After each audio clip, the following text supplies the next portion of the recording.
माननीय supreme court ने TET matter पर एक महत्वपूर्ण फैसला दिनांक 1 सितंबर 2025 को सुनाते हुए ये कहा कि जितने भी इन सर्विस टीचर्स हैं देश में उनको दो कैटेगरी में कैटेगराइज किया जाएगा। पहली कैटेगरी उन इन सर्विस टीचर्स की होगी जिनका 5 साल से कम सर्विस बचा हुआ है और उनको टेट पास करने से छूट दे दी गई है, मतलब कि बिना टेट पास किए हुए वो अपनी सर्विस को जारी रख सकते हैं। लेकिन 5 साल से कम सर्विस बची होने के बावजूद भी अगर वो प्रमोशन का लाभ लेना चाहते हैं, जैसे प्राइमरी के वो असिस्टेंट टीचर हैं और प्राइमरी के प्रिंसिपल पोस्ट पर जाना चाहते हैं, तो ये प्रमोशन के तहत ही हो सकता है। या फिर प्राइमरी के असिस्टेंट टीचर हैं और अपर प्राइमरी के असिस्टेंट टीचर पोस्ट पर जाना चाहते हैं, तो प्राइमरी का जो प्रिंसिपल और अपर प्राइमरी का जो असिस्टेंट टीचर का पोस्ट होता है दोनों एक ही रैंक पर होता है। मतलब कि प्राइमरी के असिस्टेंट टीचर से या तो आप प्राइमरी के प्रिंसिपल या तो अपर प्राइमरी के असिस्टेंट टीचर पोस्ट पर जा सकते हैं। तो अगर आपकी 5 साल से कम सर्विस बची है लेकिन अगर आप प्रमोशन का लाभ लेना चाहते हैं तो आपको टेट क्वालिफाई करना पड़ेगा। कौन सा? अगर आप प्राइमरी के प्रिंसिपल पोस्ट पर प्रमोट होते हैं तो प्राइमरी वाला, और अपर प्राइमरी के असिस्टेंट टीचर पर प्रमोट होते हैं तो अपर प्राइमरी वाला टेट आपको पास होना चाहिए, तभी आप प्रमोशन का लाभ ले सकते हैं। बाकी अगर आप प्रमोशन नहीं लेना चाहते हैं और 5 साल से कम सर्विस बची हुई है तो बिना टेट के ही आप अपनी सर्विस को कंटिन्यू कर सकते हैं, रिटायरमेंट ले सकते हैं जब भी आपका रिटायरमेंट होगा। उम्मीद करता हूं चीज़ों को समझ पा रहे होंगे। ये पहली कैटेगरी हो गई। दूसरी कैटेगरी उन लोगों की इन सर्विस टीचर्स की माननीय सुप्रीम कोर्ट ने बनाई है जिनकी सर्विस 5 साल से ज़्यादा बची हुई है। अब 5 साल से ज़्यादा कहने का मतलब कि ये जो डेट काउंट किया जाएगा वो जब ऑर्डर पास किया गया 1 सितंबर 2025 को, उससे आप अपने रिटायरमेंट का डेट डिफरेंस निकालिए। अगर वो 5 साल से एक भी दिन ज़्यादा आता है, इसका मतलब ये हो गया कि आपको टेट क्वालिफाई करना पड़ेगा अपनी नौकरी को बचाने के लिए। साथ ही साथ प्रमोशन के लिए तो कंपलसरी है ही, आपको अपनी नौकरी बचाने के लिए भी टेट क्वालिफाई करना पड़ेगा। अब बहुत सारे लोगों के मन में ये डाउट था कि हमारी ज्वाइनिंग आरटी एक्ट से पहले हुई है तो हमें पास करना है या नहीं, हमारी ज्वाइनिंग 2001 से पहले हुई है तो हमें पास करना है या नहीं। क्योंकि माननीय सुप्रीम कोर्ट के इस कोर्ट ऑर्डर कॉपी में अगर आप 168 नंबर का पैरा पढ़ेंगे तो यहाँ पर 3 सितंबर 2001 से पहले जो रिक्रूटमेंट रूल था उसके हिसाब से एग्जम्प्ट किया गया था, मतलब इनको छूट दी गई थी टेट पास करने से। तो क्या ऐसे अभ्यर्थी या फिर ऐसे इन सर्विस टीचर जो कि 2001 से पहले ही डिपार्टमेंट में आ चुके थे और टेट क्वालिफाई नहीं है, तो क्या उनको राहत दी गई है इस पैरा नंबर 168 के माध्यम से माननीय सुप्रीम कोर्ट के द्वारा? इन सबके रिगार्डिंग डिटेल में बात करेंगे क्योंकि इस पैरा को लेकर के बहुत ज़्यादा कन्फ्यूजन है। और कन्फ्यूजन अगर नहीं भी है तो सोशल मीडिया पर इतने ज़्यादा इस पैराग्राफ को लेकर के वीडियो बन चुके हैं कि जो इन सर्विस टीचर्स हैं वो खुद में ही कंफ्यूज हो जा रहे हैं। इस वीडियो के बाद इस पैराग्राफ को लेकर के कोई भी आपके मन में कंफ्यूजन नहीं रहेगी और आपके सारे डाउट क्लियर हो जाएंगे, मैं दावे से कहता हूं। अंत तक जरूर जुड़े रहेगा। नमस्कार दोस्तों, मेरा नाम है नीरज, आप देख रहे हैं कैरियर बिट यूट्यूब चैनल। अगर आप इस चैनल पर पहली बार विजिट कर रहे हैं तो इसको सब्सक्राइब करते हुए बेल आइकन को प्रेस करना ना भूलें। यहाँ पर बहुत सारे वीडियोज़ में दावा ये किया जा रहा है, मेरे पास भी आप लोग के बहुत सारे ईमेल आए पर्टिकुलर किसी प्लेटफॉर्म से कि इन्होंने इस 168 पैराग्राफ को इस तरीके से डिफाइन किया हुआ है कि माननीय सुप्रीम कोर्ट के जजमेंट में क्लैरिफिकेशन नहीं है और स्पष्टता नहीं है। इस वजह से यहाँ पर उन्होंने ये दावा किया कि सुप्रीम कोर्ट ये कहना चाह रही है कि 2001 से पहले को छूट भी दी गई है और अपने जजमेंट में उनको शामिल भी कर रही है कि टेट भी देना है। तो इस तरीके से अस्पष्टता के तौर पर उन्होंने इसको डिफाइन किया हुआ है। लेकिन क्या एक्चुअली में अस्पष्टता है? आप ध्यान से सुनिएगा। माननीय सुप्रीम कोर्ट 168 में कहती है कि 2001 से पहले इनको छूट दी गई थी और अपने जजमेंट में अगर इनका जजमेंट अगर आप देखेंगे तो इसमें क्या कहा गया है, इस जजमेंट जो शुरू हो रहा है यहाँ से आप देख सकते हैं माननीय सुप्रीम कोर्ट का जो जजमेंट शुरू हो रहा है वो 214 नंबर पैराग्राफ से शुरू हो रहा है और इस 214 नंबर से पैराग्राफ से लेकर के लास्ट तक जब आप पढ़ेंगे तो इसमें बिल्कुल क्लियर कट दो ही कैटेगरी यहाँ पर निकल करके आ रही है माननीय सुप्रीम कोर्ट के जजमेंट के हिसाब से। पहला, जिनकी 5 साल से कम बची हुई है और दूसरा जिनकी 5 साल से ज़्यादा बची हुई है। तो इनको तो टेट से छूट दे दी गई है, लेकिन कब? अगर वो प्रमोशन नहीं लेना चाहते हैं। अगर प्रमोशन लेना चाहते हैं तो जिस कैडर पे वो जाएंगे उसका टेट उनको क्वालिफाई करना पड़ेगा। अगर प्रमोशन नहीं लेना चाहते हैं और 5 साल से कम सर्विस बची है तो टेट पास करने की कोई भी रिक्वायरमेंट नहीं है इनके लिए, ठीक है। तो इनको तो टेट से छूट दे दी गई है, लेकिन अगर प्रमोशन लेना चाहते हैं तो टेट इनको भी पास करना पड़ेगा। लेकिन 5 साल से एक भी दिन ज़्यादा है तो आपको टेट हर हाल में देना होगा। प्रमोशन तो छोड़िए, आपको आपकी नौकरी बचाने के लिए। और 2 साल में अगर आप नहीं कर पाते हैं, टेट क्वालिफाई नहीं कर पाते हैं, तो इसका मतलब ये हो गया कि आप खुद से रिजाइन देंगे या फिर डिपार्टमेंट आपको जबरदस्ती रिटायर कर देगा। अब बहुत सारे लोगों के मन में ये डाउट है कि जब हम खुद से रिजाइन करेंगे या फिर डिपार्टमेंट जब हमें रिटायर करेगा तो क्या हमें जो बाकी के बेनिफिट हैं वो हमें मिलेंगे? बिल्कुल मिलेंगे। माननीय सुप्रीम कोर्ट ने ये कहा है कि रिटायरमेंट देने के बाद से या फिर जब ये खुद से रिजाइन करते हैं उनके बाद से जो भी इनका एरियर जो भी बेनिफिट वगैरह बन रहा है, अगर ये 2004 से पहले ज्वाइन है तो जो भी इनका ओल्ड पेंशन के तहत जो भी चीज़ें होंगी वो सारी चीज़ें आपको उसका बेनिफिट मिलेगा। अब जैसे जब आपका पेंशन तय हो रहा होता है तो जो लास्ट आपकी बेसिक होती है उसके आधार पर वो चीज़ें डिसाइड हो रही होती हैं। तो मान लीजिए किसी का सर्विस अभी 50 ईयर के वो हैं और उनकी सर्विस 10 साल बची हुई है। और उनको रिटायर होने में अगर 60 साल एज मान लें हम लोग, तो 10 साल बचा हुआ है रिटायर होने के लिए, और 2 साल में अगर वो टेट क्वालिफाई नहीं कर पाते हैं, यानी कि अब उनकी सर्विस कितनी बची, 8 साल बची हुई है। इन 8 साल में अगर आप देखेंगे तो हर एक 10 साल पर जो पे कमीशन होता है वो लागू होता है, जिसकी बात से जो स्टेट गवर्नमेंट हो या फिर सेंट्रल गवर्नमेंट हो, उनकी जो सैलरी होती है उसमें अच्छा खासा हाइक देखने को मिलता है। तो जब आपको रिटायर कर दिया जाएगा तो ये आपको लॉस जरूर होगा कि अगर आप सर्विस में बने रहते 60 साल तक तो एक पे कमीशन और लग जाता, जिसकी वजह से आपका जो बेसिक था वो बढ़ सकता था और आपकी जो पेंशन डिसाइड हो रही होती वो आपका पेंशन बढ़ जाता। जाहिर सी बात है ये होगा, लेकिन ये नहीं होगा कि आपकी पेंशन रोक दी जाएगी या फिर आपका जो एरियर बन रहा था वो नुकसान कर दिया जाएगा, ऐसा नहीं होगा। जिस दिन आप रिटायर होंगे या फिर खुद से रिजाइन देंगे उस दिन जो भी बेसिक होगा उसके हिसाब से आपका पेंशन तय हो रहा होगा। तो निश्चित तौर पर इन सर्विस टीचर्स को नुकसान तो होगा, क्योंकि अगर 5 साल 8 साल 10 साल अगर उनकी सर्विस रहते हुए अगर उनको रिटायर कर दिया जाता है और अगर एक पे कमीशन और उनको लाभ मिल जाता तो जाहिर सी बात है उनकी पेंशन बढ़ जाती। तो ये एक नुकसान है, लेकिन ऐसा नहीं है कि पेंशन बंद कर दिया जाएगा या फिर आपको एरियर वगैरह लाभ वगैरह नहीं मिलेगा। अब यहां पर जब माननीय सुप्रीम कोर्ट ने अपने जजमेंट में क्लियर कर दिया है कि हम 2 ही कैटेगरी की केवल बात कर रहे हैं, जिनकी 5 साल से कम उनको टेट नहीं देना है लेकिन प्रमोशन में टेट देना है, और जिनकी 5 साल से ज़्यादा चाहे एक भी दिन क्यों ना ज़्यादा हो जाए और चाहे 5 साल ही क्यों ना हो, कहने का मतलब 5 साल से कम ये एक कैटेगरी और 5 साल या फिर उससे ज़्यादा दूसरी कैटेगरी, तो उनको टेट देना होगा अनिवार्य रूप से अपनी सर्विस को जारी रखने के लिए। अब 168 नंबर वाले पैराग्राफ पर जब हम लोग जाते हैं तो यहाँ पर देखिए माननीय सुप्रीम कोर्ट ने कतई भी कोई भी डाउट नहीं छोड़ा है। ये सोशल मीडिया पर आपको इस तरीके से डेटा या फिर इस तरीके से उसको एक्सप्लेन किया जा रहा है कि ये दिखाया जा रहा है कि माननीय सुप्रीम कोर्ट ने ये संदेह उत्पन्न कर दिया, लेकिन माननीय सुप्रीम कोर्ट बिल्कुल क्लियर है अपने माइंडसेट को लेकर के। यहाँ पर मैं 168 नंबर पैराग्राफ को जब आप एक्सप्लेन करूंगा तब समझ में आएगा कि एक्चुअली में मैटर क्या है। देखिए 168 नंबर पैराग्राफ पर हम लोग आ चुके हैं और माननीय सुप्रीम कोर्ट क्या कह रही है, ध्यान से सुनिएगा। माननीय सुप्रीम कोर्ट ये जो 168 नंबर का पैराग्राफ है वो किसके अंदर डिफाइन कर रही है, इसका मेन पैराग्राफ जो है वो यहां से शुरू होता है। देखिए यहां पर सुप्रीम कोर्ट ने कहा है कि applicability of TET to in service teachers appointed prior to 2009 and requirement of TET qualification for promotion of teacher, यानी कि जो 2009 से पहले, यानी कि जब हमारे देश में आरटी एक्ट लागू हो गया उससे पहले जो अपॉइंट हो चुके हैं इन सर्विस टीचर, उनके ऊपर टेट किस तरीके से एप्लीकेबल होगा, इसके लिए क्या अभी प्रावधान है, इसके बारे में माननीय सुप्रीम कोर्ट कह रही है।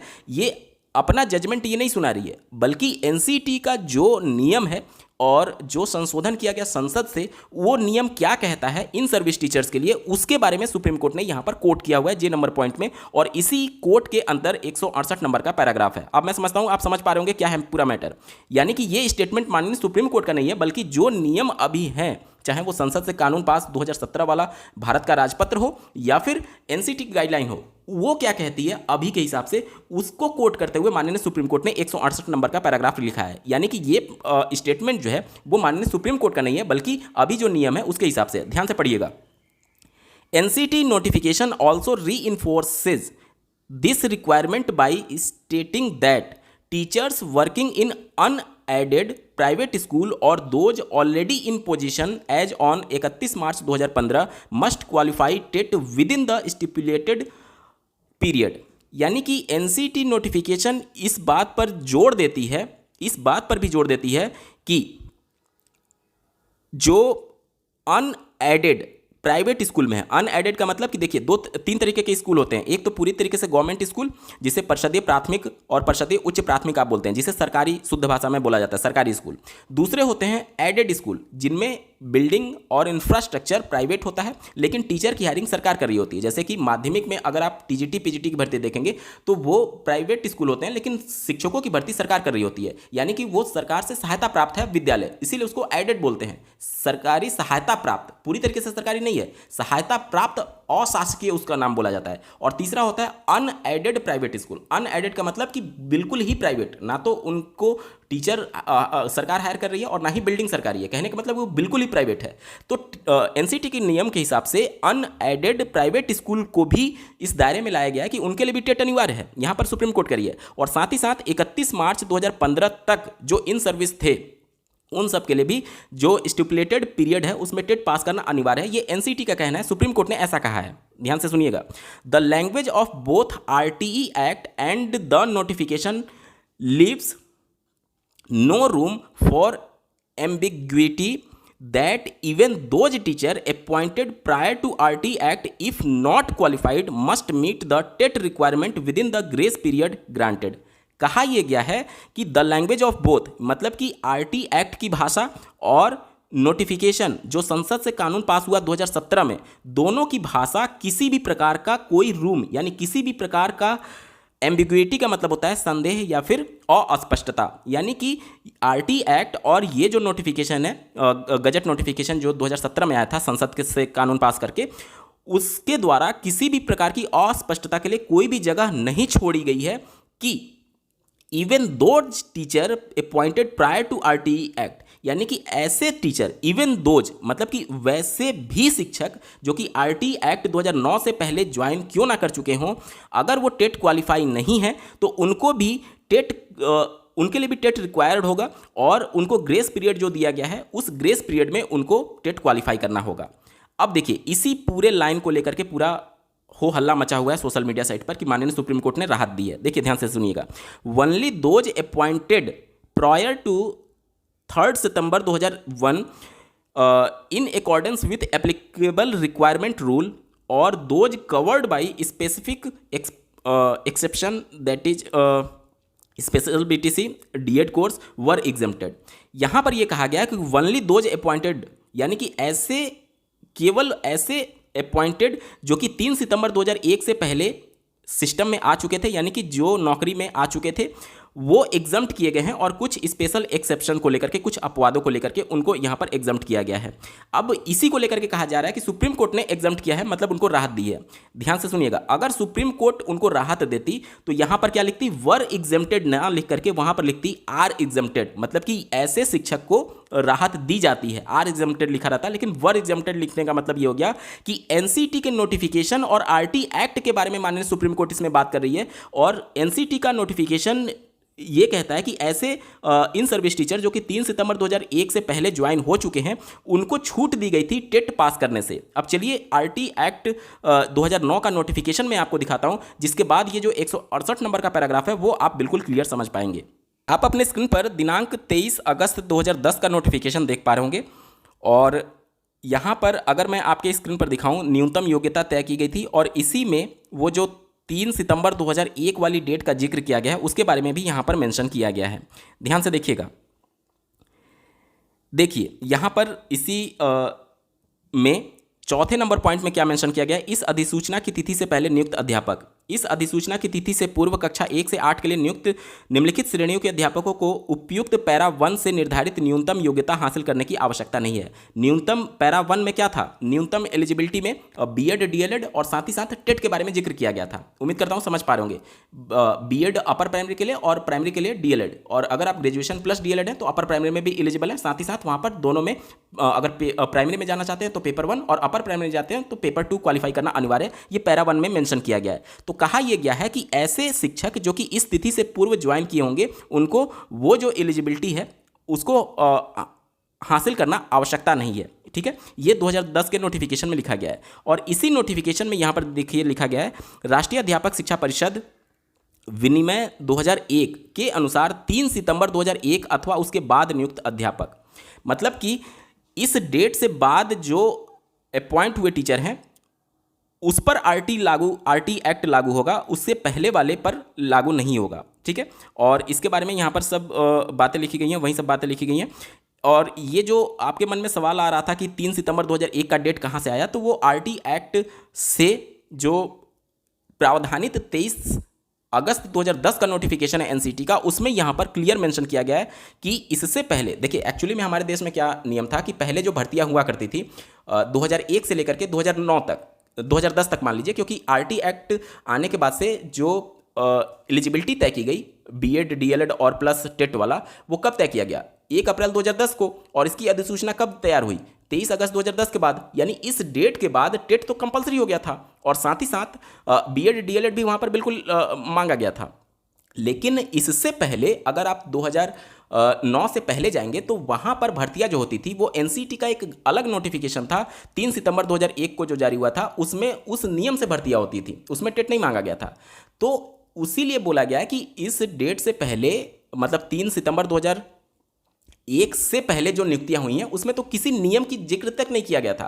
पहला नियम तो 2001 में बना था इन सभी चीज़ों को लेकर के, 3 सितंबर 2001 के पहले। तो इससे पहले जो ज्वाइन कर चुके हैं उनके लिए टेट की अनिवार्यता की शर्त नहीं रखी गई थी। कब? ये जो 23 अगस्त 2010 का नोटिफिकेशन है, और उसी डेट को वहां पर मेंशन किया है माननीय सुप्रीम कोर्ट ने। यानी माननीय सुप्रीम कोर्ट का वो स्टेटमेंट नहीं है, बल्कि वो कोट कर रहे थे एनसीटी की गाइडलाइन को और भारत सरकार के उस राजपत्र को, और कोट करते हुए ये कहा कि एनसीटी की गाइडलाइन में इस डेट से पहले एग्जम्प्ट किया गया था, वर एग्जम्प्टेड लिखा गया। ध्यान से सुनिएगा, वर एग्जम्प्टेड। वर एग्जम्प्टेड का मतलब कि इनको छूट दी गई थी, वो पास्ट में बोल रहे हैं। अगर उनको ये लिखना रहता कि इस डेट से पहले इस ज्वाइन किए को हम राहत दे रहे हैं, तो आर एग्जम्प्टेड लिखा रहता कि ऐसे टीचर को हम एग्जम्प्ट कर रहे हैं। लेकिन उन्होंने वर एग्जम्प्टेड वर्ड यूज किया है और एनसीटी को कोट करते हुए कहा है कि क्योंकि एनसीटी की अधिसूचना में ऐसे नियुक्त अध्यापकों को इस प्रकार की अर्हता हासिल करने की से छूट दी गई थी, और उसी को कोट करते हुए माननीय सुप्रीम कोर्ट ने कहा है। अब मैं समझता हूं कि 2025 में माननीय सुप्रीम कोर्ट के इस जजमेंट के 168 नंबर का पैराग्राफ क्या कह रहा है वो आप समझ पा रहे होंगे।